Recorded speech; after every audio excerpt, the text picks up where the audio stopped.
Hopefully everyone can hear me all right and see my slides. If you can't, just speak up. I know we've had some troubles before. Again, this is for school staff and health department staff. We will share this information, but other individuals you could drop off so you can save the time for those staff. That would be great, and make sure any needed information gets passed on to your staff that might need it. One thing I just wanted to pass on, I know we've had questions in the past about neck gaiters and alternate masks like that. This, I noticed, was updated on the CDC website, just their about face covering website. These are screenshots. They have just made some additions and changes to that. They do have on there that gaiters are okay if you do fold them to make 2 layers, which is the suggestions that I have been giving all along. And they do address in cold weather to have a mask on under your scarf or other ski masks, things like that, rather than just using those articles as a mask. So I just wanted to point that out, that there have been some additional changes to address some of those questions that we still get.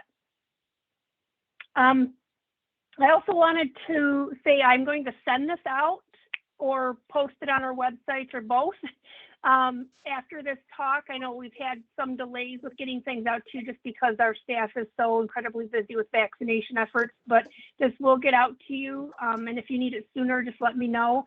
But I did put this together last week, just a 2-page document with some guidance on contact tracing for sports. So it just talks about identifying close contacts, and it goes through just the typical definition with just some clarifications about having direct contact with an infected individual, which would include blocking, defending, having respiratory droplets potentially from another person. So as you're trying to identify, if you have maybe someone from the opposing team is a case, the other team might need to look at who might have been on the court with that person in terms of close contacts. I know there may be a couple of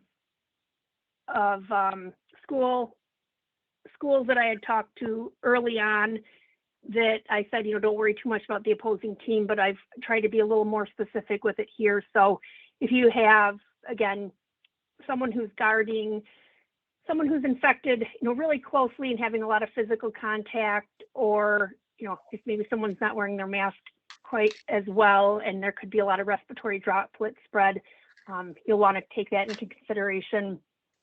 And then it does talk about the 90-day period after fully vaccinated status and after previous infection when considering close contacts. And it talks about the quarantine period of either 10 to 14 days.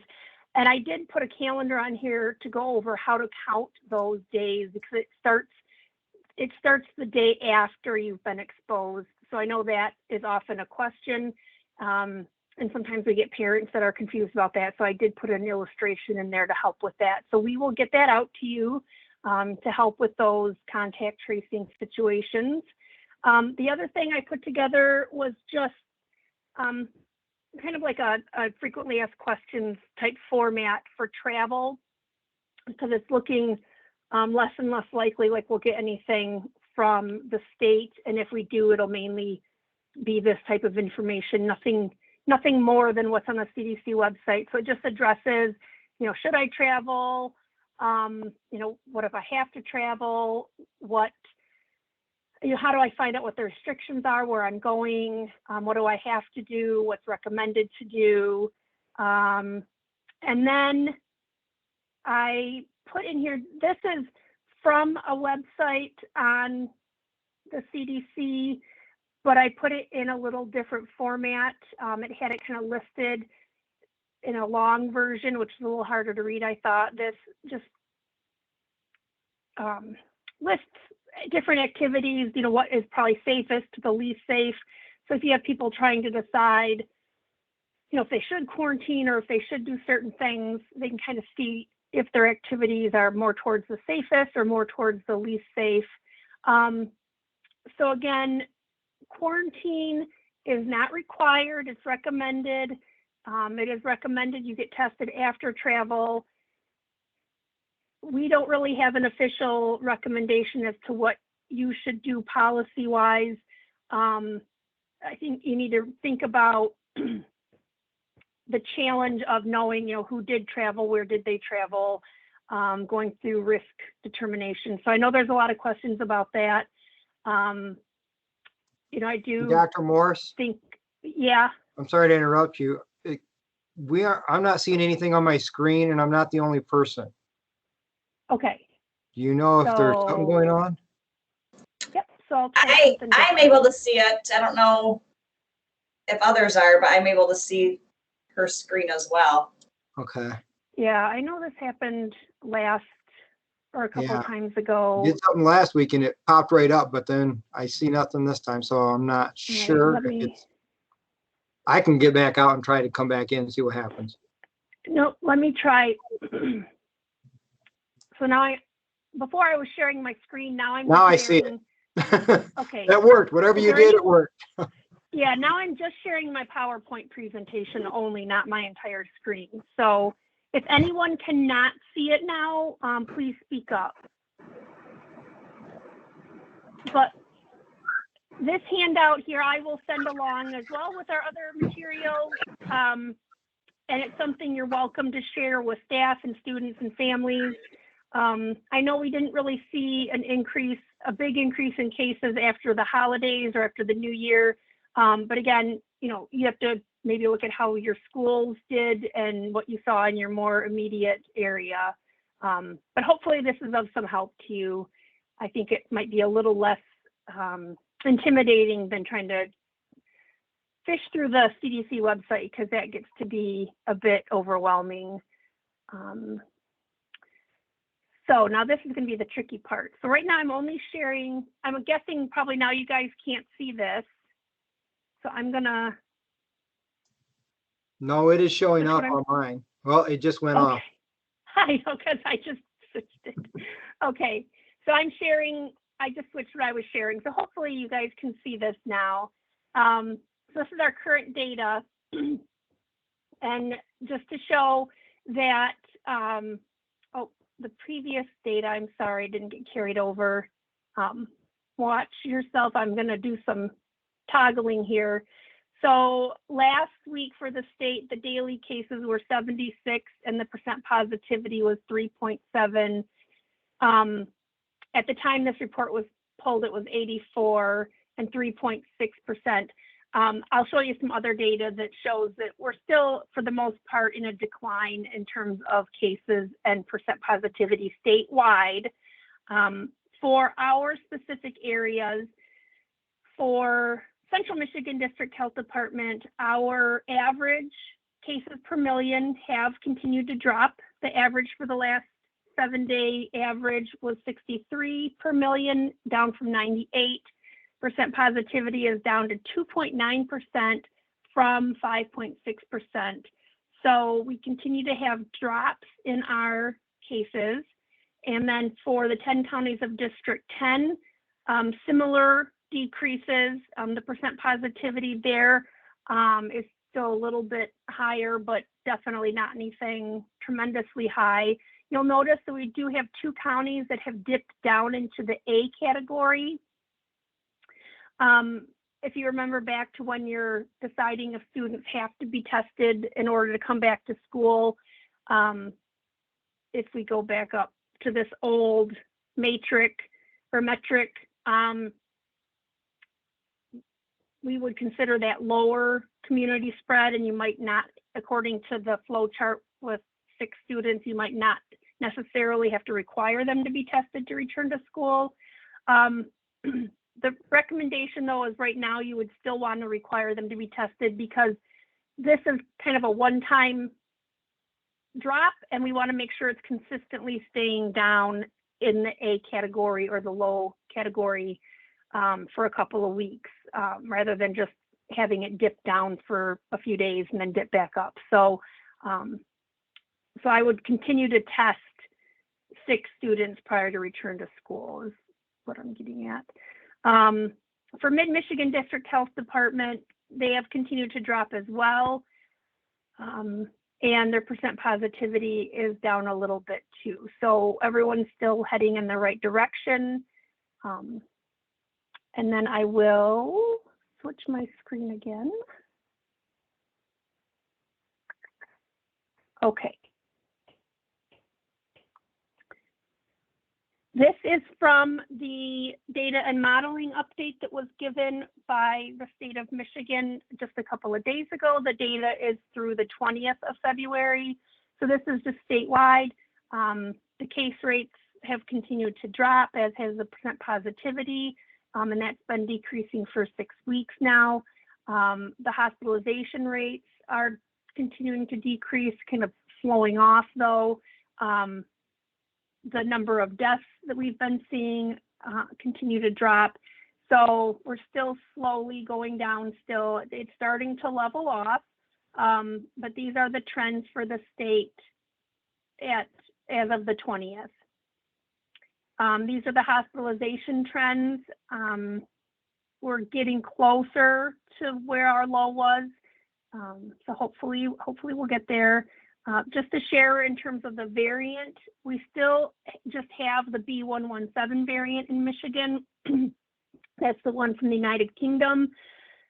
Michigan, we're up to 314. We do have some in the counties that I may be talking to right now. Most of them are tied to employees that work in a prison in Ionia County and their families and close contacts. And we are very aggressively monitoring and testing their close contacts. So at this point, we don't have any educationally linked cases that we're aware of. That variant does seem to respond well, or there's no signs that it should not respond well to the current vaccines. The other variants, the one from South Africa and Brazil, there's a little more concern about that. I read that there was a South African strain identified in New York, and so those are spreading a bit. So those are of more concern for sure. So again, I think there may have been, since this map, there may be some other potential variants that might be a little further north and northwest that are not on this map yet, but they're still being investigated. So again, likely, as we've talked before, this variant will likely overtake the current variant just because it is a bit more contagious. So we'll continue to keep you updated, but you know, at some point this won't be breaking news anymore, I expect. So the school outbreaks actually dropped a little bit again, which is a good thing. Just to show you here, so there was a drop in the number of elementary outbreaks statewide from 38 to 32. There was a little bit of an increase in junior high and high school outbreaks, just a little bit.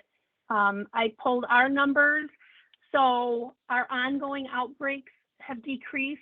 So again, it's no longer ongoing when there's not been any new cases for 28 days. So we had 7 the last couple of weeks. Now we're down to 4. And we do have 2 new outbreaks. There was 1 last week. So overall, we're on the downward trend. So in elementary school, there was 1 ongoing outbreak with 3 cases, but there's no new outbreaks. Junior high, there's 1 ongoing and 1 new. High school, as of yesterday, there were no high school outbreaks. We have 1 new one in one of the central Michigan counties as of late yesterday today that I just didn't add to this slide at this point, or before this presentation. And then there were a couple of ongoing outbreaks in the administration that have dropped off. So compared to the state, compared to how many schools there are in these 19 counties, we really have very few, and you can see the number of cases involved is very, very small at the time that the slide was made. Our lab turnaround time is pretty much the same. I compared this to the numbers from the last week's slide. It's almost identical. and still quite good. I threw this in. They have this slide on occasion. I thought this was interesting. This just shows how well people in Michigan are staying home. This is the percent of people that stayed home. So and this was last year. So during the stay-at-home order in the spring, during the stay-at-home order in the fall, and we're starting to not stay home as much. But this is also the number of trips people are taking, and they use GPS to monitor that. So you can see, there's a big drop in trips. But now more recently, the amount of trips being taken has hit the number that were taken at this time in 2019, so it was not a pandemic. So just to point that out, that people seem to be getting much more active with vehicle travel. So, just a reminder to all of us that we're not out of the woods yet. We need to, certainly not necessarily stay homebound 100%, but just make sure that we're not in a home-free mode yet. So just wanted to point that out. So that is all I have for formal presentation. Again, we will send out the slideshow, the data, the guide on contact tracing for sports, and the handout on travel information, either directly to you and or posted on the school section of the health department COVID page. So I will shut down the sharing here so I can read the questions. If you have any questions, you can type them in the chat box. And if you're on the phone, and then at the end, we will definitely open it up to questions at the end. So last week's question.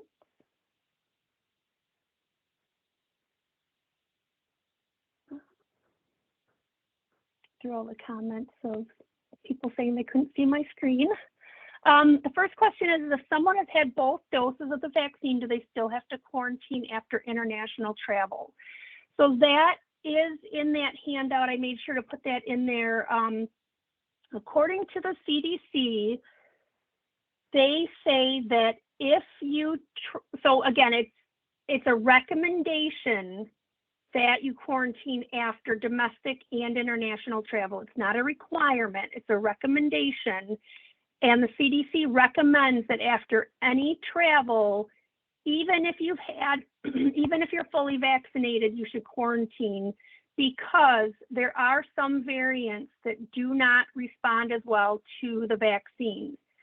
It is not in the fine print that's public facing about variants, but if you are fully vaccinated and knowingly exposed to certain variants, we would have you still quarantine, even if if we knew you were close contact to a variant that did not respond well to the vaccine, you would likely still have to quarantine.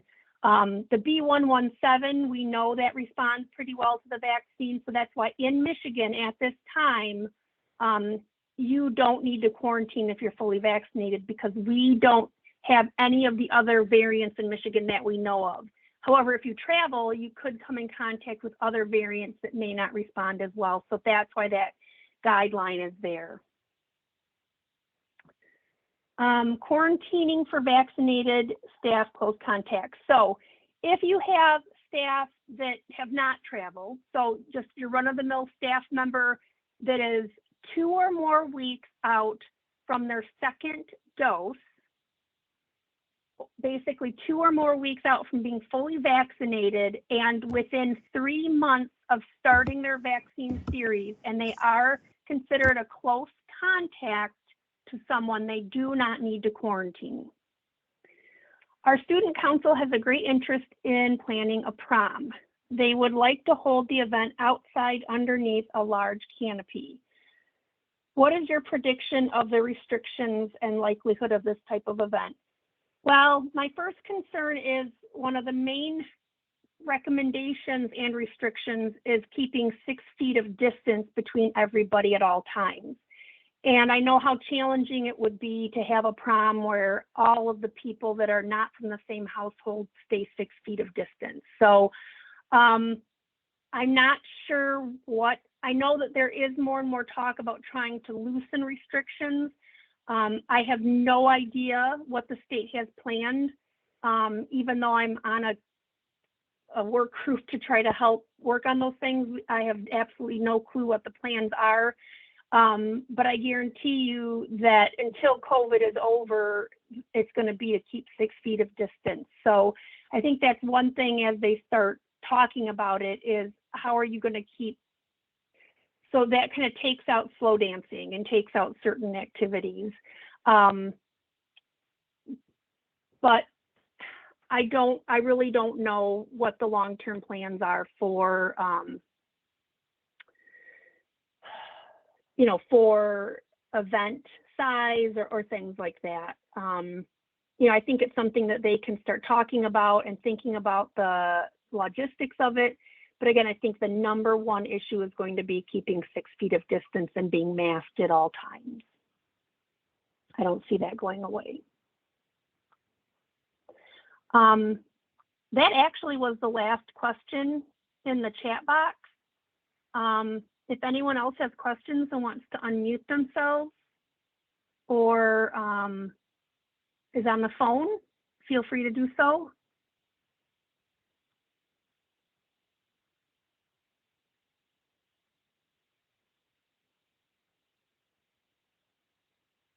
And if you don't have any questions at this time, you're always welcome to email me or call at a later time if you think of something.